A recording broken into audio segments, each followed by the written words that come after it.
नमस्कार श्रोताओं, रेडियो जागो 90.4 एफएम के लिए मैं अभय शंकर गौड़ आज अपने सभी श्रोताओं को बसंत पंचमी की शुभकामनाएं दे रहा हूं। आपका मन बसंत रहे, यानी कि आपके जीवन में हमेशा खुशहाली रहे और प्रकृति से आप जुड़ करके इस प्रेम को अपने अंदर धारण करते रहें।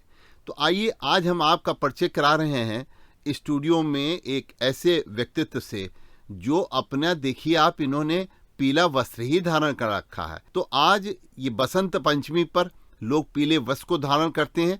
ये हमेशा पीला वस्त्र धारण करते हैं और इनकी पार्टी ने पीले वस्त्र को ही धारण करने का अपना एक सिद्धांत मूल बना रखा है। तो आइए हमारे साथ हैं सुहेल देव भारतीय समाज पार्टी के राष्ट्रीय प्रवक्ता सुनील अर्कवंशी जी। सुनील अर्कवंशी पहले प्रदेश अध्यक्ष भी रह चुके हैं और साथ ही साथ ये कई पदों पर पार्टी में रहे हैं। सुनील अर्कवंशी जी, आप ये पीला वस्त्र धारण किए हुए हैं, तो आज पीला वस्त्र हम क्यों पहनते हैं? लोग तो ये बात जानते हैं कि इस रंग को बसंत पंचमी के दिन धारण करने से आत्मविश्वास आता है, नव सृजन होता है, अच्छे विचार आते हैं और व्यक्ति के अंदर एक कलाकार की भूमिका और एक शोधकर्ता की भूमिका भी आती है। तो ये पीला वस्त्र जो है वो प्रयोग करने में एक दूसरी चीज आती है कि ये सुख समृद्धि का भी प्रतीक माना जाता है और विद्या की देवी माँ सरस्वती को प्रसन्न करने वाला भी पीला रंग माना जाता है। तो आज सरस्वती की पूजा करते हैं और उनकी आराधना करते हैं क्योंकि वो विद्या की देवी हैं और आज हम इस पीले वस्त्र को अपने ज्ञान को बढ़ाने के रूप में, अपनी विद्या को बढ़ाने के लिए भी धारण करते हैं। तो आइए आपसे इस पर चर्चा करते हैं कि आपकी पार्टी ने पीला रंग, बसंत पंचमी का जो रंग है, उसको धारण करने का अपने में एक मूल सिद्धांत बना रखा है। आखिर इसके पीछे क्या रहस्य है? बहुत बहुत धन्यवाद। रेडियो जागो के कार्यक्रम में आपने आमंत्रित किया और सभी श्रोताओं को हम अपनी तरफ से, अपनी पार्टी की तरफ से बसंत पंचमी की हार्दिक शुभकामनाएं देते हैं। और इसी बसंत पंचमी के दिन ही हमारी पार्टी का जो नाम है सुहेल देव भारतीय समाज पार्टी, श्रावस्ती सम्राट महाराजा सुहेल देव राजभर जी का भी जन्मदिन हुआ था। तो हम लोग उनके भी जन्मदिन की आप सभी श्रोताओं को हार्दिक बधाई आपके माध्यम से देते हैं। और जैसा कि अभी आपने कहा कि बसंत पंचमी में माँ सरस्वती जी की पूजा करते हैं, उनसे आशीर्वाद लेते हैं हम लोग। आपने पार्टी के बारे में पूछा कि आखिर आप लोग पीला वस्त्र धारण करते। पीला वस्त्र देखिए, देश की खुशहाली का रंग है पीला। देश के अन्नदाता जब सरसों निकलती है वो भी पीले फूल ही उसमें होते हैं। तो कहीं ना कहीं ये देश की खुशहाली का रंग है पीला।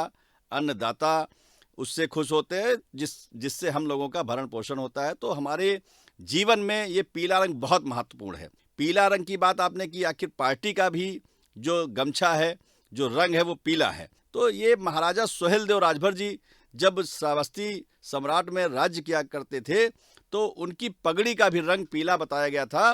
तो उसी से प्रेरणा लेकर, क्योंकि जब उनके राज्य में सभी खुशहाल थे, सभी चाहे वो किसी भी जाति धर्म के व्यक्ति हों, उनके राज्य में सारी खुशहाली थी। क्योंकि उनके जुगर बारे में जानकारियां जुटाने की कोशिश करें तो हिंदू सम्राट कहे जाते हैं महाराजा सुहेल देव राजभर। उसी से प्रेरणा लेकर हमारे राष्ट्रीय अध्यक्ष माननीय श्री ओम प्रकाश राजभर जी ने पीला रंग का, पार्टी तो में बहुत से रंग अभी हैं, जैसे बहुजन समाज पार्टी को ले लीजिए तो नीला रंग है, समाजवादी पार्टी को ले लीजिए तो लाल हरा रंग है, भारतीय जनता पार्टी को ले लीजिए तो भगवा रंग है। तो कहीं ना कहीं सब रंगों में हम लोगों ने देखा कि जो आज सबसे अधिक रंग आप मन में, जैसे पीले वस्त्र धारण करते, जैसे बसंत पंचमी के दिन लोग धारण करते, तो अपने मन को बड़ा शांति का प्रतीक मानते हैं और सरस्वती माँ को प्रणाम करते हुए उस रंग को भी धारण करते हैं। तो कहीं ना कहीं इस पीले रंग का अर्थ ये था कि देश कैसे खुशहाल हो, उस रंग में हम भी मिलने का काम करें। और उसी से प्रेरणा लेकर माननीय राष्ट्रीय अध्यक्ष जी ने अपनी पार्टी का भी नाम सुहेल देव भारतीय समाज पार्टी राजा जी के नाम से रखने का काम किया और पीला वस्त्र धारण किया और पीला गमछा।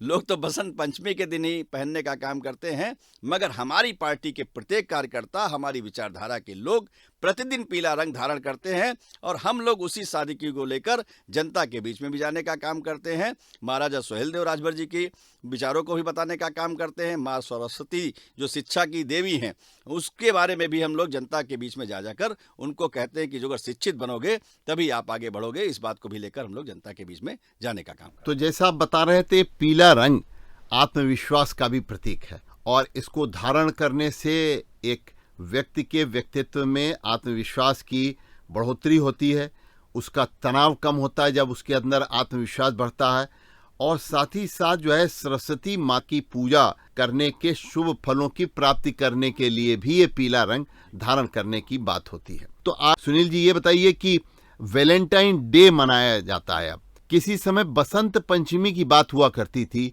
ये प्रेम का प्रतीक बसंत पंचमी माना जाता था, अब लोग वैलेंटाइन डे को कहने लग गए। तो इस पर आप क्या समझते हैं कि इस तरीके से जो हमारी सभ्यता में पाश्चात्यता आ रही है, जो पाश्चात्य सभ्यता को लोग हमारे वहां अपना रहे हैं, क्या वो उचित है? नहीं, देखिए सबसे बड़ा प्रश्न यही है, जो पाश्चात्य सभ्यता हमारे अंदर पनपती जा रही है, इस पर लोगों को जरूर ध्यान देना चाहिए। अब एक यही आप देख लीजिए, एक महाकुंभ, दिव्य कुंभ जो हो रहा है, इसमें पश्चिम क्या पूरी दुनिया से लोग आ रहे हैं और उस दुनिया से लोग आने वाले हमारी सभ्यता को अपनाने का काम कर रहे हैं, हमारी संस्कृति को अपनाने का काम कर रहे हैं। जो यहाँ पर धार्मिक आयोजन में आ रहे हैं वो विदेशों से आ रहे हैं, वो वस्त्र इतने सलीके के पहन रहे हैं, मगर हमारे लोगों में थोड़ा सा इस तरीके का जो आ रहा है, ना तो वो कपड़ों को पर ध्यान दे रहे हैं, ना बहुत से ऐसे लोग हैं जो अभी आप देखिए कि किस तरीके के, चाहे धार्मिक आयोजन हो रहा हो तो वहाँ कहीं ना कहीं फिल्मी गानों पर जो है इस तरीके के आयोजन होते हैं। तो इन सब को अपने आप में लोगों को सोचना चाहिए, जो दूसरे लोग आ रहे हैं, जो दूसरे देश से आ रहे हैं, दूसरे प्रदेशों से आ रहे हैं, वो हमारी सभ्यता को अपनाने का काम कर रहे हैं और हमारी ही सभ्यता हम अपना नहीं पा रहे। तो ये कहीं ना कहीं घर परिवार में अपने माँ बाप को, अपने बच्चों को ऐसी शिक्षा दें जो इस सभ्यता को कायम रखें, इस संस्कृति को बचा के रखें। देखिए कितना दिव्य कुंभ हो रहा है, तो इस दिव्य कुंभ में कई नज़ारे आपको देखने के लिए मिलने, कहीं ना कहीं उसको लोगों को सीखना चाहिए, उसको देखना चाहिए। जैसे आज हम इंफ्रा बदल रहा है हमारा, हमको रोडें चाहिए, हमको बड़ी बड़ी बिल्डिंगें चाहिए, मगर कहीं ना कहीं इन रोडों और जो बड़ी बड़ी बिल्डिंगें, अपार्टमेंट्स बन रहे हैं, इनका भी विकास होना है, मगर इसके साथ साथ जो अगर प्रकृति नहीं बचेगी तो इनमें रहने वाले व्यक्ति भी नहीं बचेंगे। तो सबसे जैसे हाईवे बनते हैं, तो हाईवे अथॉरिटीज़ जो बनाती है, हम आपको आपके श्रोताओं के माध्यम से, आपके माध्यम से एक संदेश देना चाहते हैं। जैसे जो हाईवे बनते हैं उनमें होता क्या है, दो साइड में पेड़ लगे होते हैं, पुराने काल में पेड़ लगे हुए थे, तो वो लोग एक साइड में कोशिश करें कि एक साइड में हाईवे बनाने की कोशिश की जाए तो शायद एक साइड के हम पेड़ को बचा सकें।